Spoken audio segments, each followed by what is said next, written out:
Ganito yung pagda-download ng 4K video sa inyong Mac OS.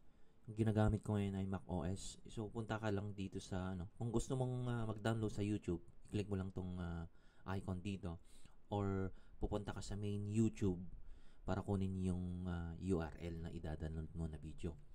Then punta ako sa YouTube, mag-download tayo ng isang video. Then for example, i-download ko tong FIVA USA Asia Cup SIVA qualifiers. Then i-click mo lang tong share. Then pagkatapos ay copy. Kopya mo lang siya yung link ng video na i-download mo. Copy. Then punta ka dito sa baba.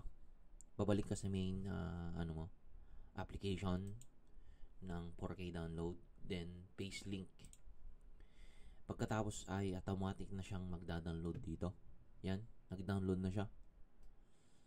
Then hintayin natin matapos yung video na pwede nating i-download sa ating macOS. Then pag nakita mo na dito, ay click mo lang tong folder kung saan napunta yung video. Show folder. Then nandito na sa aking 4K video downloader. Ito yung application guys na i-download mo, na install sa inyong macOS para maka-download ka ng 4K video. Then copy. Then punta ka sa download. Go to inyong download. Then ipe-paste mo lang yung pwede mo siyang i-download. Paste item.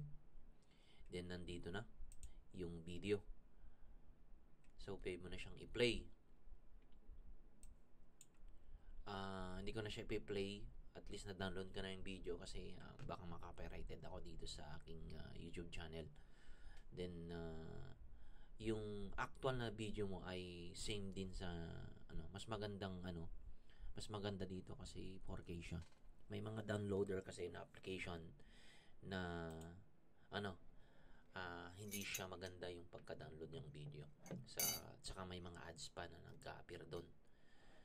Makikita mo, hindi mo siya ma-download.